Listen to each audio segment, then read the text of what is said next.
Hi అండి, అందరికీ నమస్కారం. అందరు ఎలా ఉన్నారు? బాగున్నారా? వీడియోస్ తీసి 5 days అవుతుందేమో కదండి. కొంచెం ఇంట్లో ఫంక్షన్స్ వల్ల కొంచెం ప్రాబ్లమ్స్ వల్ల తీయడానికి కుదరలేదు. సో ఈరోజు అయితే తీస్తున్నాను. సో ఎవరైనా కొత్తగా చూస్తున్న వాళ్ళైతే ప్లీజ్ సబ్స్క్రైబ్ చేసుకోండి. మాకు వచ్చినంత వరకు మేము పెడతామండి వీడియోస్. మీరు ప్లీజ్ సపోర్ట్ చేస్తే మేము ముందుకు వెళ్ళగలం. లైక్ చేయండి, షేర్ చేయండి, సబ్స్క్రైబ్ అయితే చేసుకోండి. ఇంకొక మాట, ఇంట్లో పేర్లు కానీ పాత్రలు కానీ సన్నివేశాలు కానీ ఏదైనా కానీ కల్పిత పాత్రలు మాత్రమే అని చెప్పుకుంటూ ప్రతి వీడియో స్టార్ట్ చేస్తున్నా అండి. ఎప్పటికీ ఇదే చెప్తాను, ప్లీజ్ ఎవరు పర్సనల్గా తీసుకోవద్దు. అదండి, ఇంకా వీడియోలోకి అయితే వెళ్ళిపోదాం. ఏమే పొద్దు నుంచి చూస్తున్నాను, మూతి చూస్తే అట్లే పెట్టుకున్నావు. ఏమి ఇంకా బ్యాగ్ సంగతి మర్చిపోలేదా నువ్వు? నీకేం తెలుసులే ఒకరు బాధ. ఎప్పుడు మా మీదే పడి ఏడుస్తుంటావు నువ్వు. కనీసం నీకేం తెలుసు నా బాధ ఎట్లుంటుంది, ఏం కథ అని? నీకేం తెలుసు? ఆ బ్యాగ్ను ముట్టుకుని ఉంటేనా చూసింటేనా నువ్వు ఎప్పుడన్నా? అట్లా బ్యాగ్ కొన్నాను, నీకేం తెలుసు?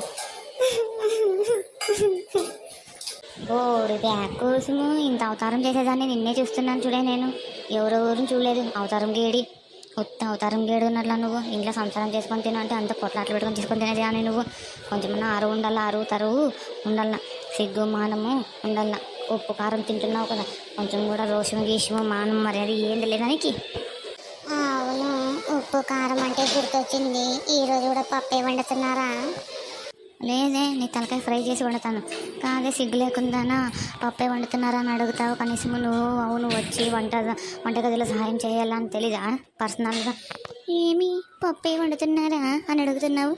లేదు, నీకు చికెన్లు మటన్లు చేసి పెడతారు. అడుగు, అత్తకి చేసి పెడతాదేమో. సరేలే, అత్తయ్యని అడుగుతానులే, నీతోనేం నాకి. అత్తయ్య, అత్తయ్యో. ఏంటే? ఏం లేదు, ఈరోజు కూడా పప్పే వండుతున్నారా అని అడుగుతున్నాను అత్తయ్య. ఏమి మూతి మళ్ళీ అట్లా పెట్టినావు? పప్పు కాకపోతే ఇంకేమంటారు? చారు వండుతారా? ఏం చారు వండమంటావా చెప్పు. అవును, అయినా నేను ఎందుకు వండుతాను? మీరే వండల్లా, ఇద్దరు తోడుకోడలు కలిసి. అవును చూడత్తయ్య, మేమే వండాల తోడుకోడలు కలిసి. మరి మీరు కాకపోతే పక్కింటి వాళ్ళు వచ్చి వండుతారేమమ్మా? మీరు మాట్లాడే మాటలు ఇంకా ఊగులాడివి మీరు.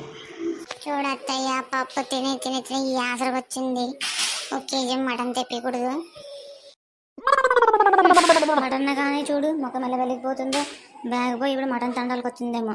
తెప్పిస్తే అయిపోయా ఊరికే. దీంట్లోనే ఆడ ఊరికే ఇంట్లో ఊరికే గొడవలు కొట్లాట్లు పెట్టుకొని వస్తుంది. తెప్పించేయండి అత్తయ్య, తెప్పించేయండి. ఏమే అది అడిగేది? నువ్వు తెప్పించింది అడిగేది. సర్లే పోయి నీ మగుడితో డబ్బులు ఇచ్చుకరా, పో మటన్ చేసుకొని తిందామంట. అటు తిరిగి ఇటు తిరిగి మళ్ళీ నా మీదకి వస్తారు వీళ్ళు. కాదత్త, మటన్ ఎవరు అడిగినారు? నీకు ఇది కదా అడిగింది. అది పోయి వాళ్ళ మగుడిని అడగమని చెప్పండి. నా అమ్మని అడిగితే ఎట్లా? పాపం ఇప్పుడే కష్టాల్లో ఉన్నాం మేము. అందరూ అట్లా చెప్పుకోండి. ఇంకా నేనే అడుక్కు తిని తెచ్చి మీకు మటన్ వండి పెడతాను. ఊరికే సరిపోతుంది. యాడొచ్చింది పీకులాట మీతనా? ఊరికే కొట్లాడి అస్సలు యాదనికన్నా కానీ. అందుకోసమే తెప్పించండి అంటే కదమ్మ బొమ్మ, అందుకోసమే చెప్పింది నీకు. డబ్బులైతే ఉండేవన్నీ బ్యాగిగా పెట్టినా చూడత్తయ్యా. నాతో ఏమీ కానీ లేవు. గంగా అక్కతోనే ఉంటే ఉంటాయి. మౌ, ఏం మాట్లాడుతున్నావు? నాతో ఎందుకుంటాయి? అదెందుకుంటాయి?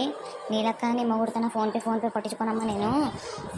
ఉంటే ఇస్తాడు పాప మాత్రమే వచ్చి. అయినా మాకు ఇప్పుడు ఖర్చు పెట్టేటట్లు లేము. నీకు కదా కావాల్సింది, నువ్వు తెప్పించుకో. నీ మొగుడు తెప్పించుకొని, అంతేగాని నా జోలికి రావద్దండి ఇద్దరు, చెప్తున్నాను చూడు. బ్యాగ్ కోసం కొట్లాడపడింది ఎందుకు అని చెప్పి తెప్పియండి అంటే మళ్ళీ నా మీదకి వచ్చి పడతారేమో ఇద్దరు కలిసి. ఇద్దరు తెప్పియద్దండి, పక్కింట్లో పోయి అడుక్కో తిందామంట. ఏమి పక్కింట్లో పోయి అమ్మ ఆకలే అందామంట.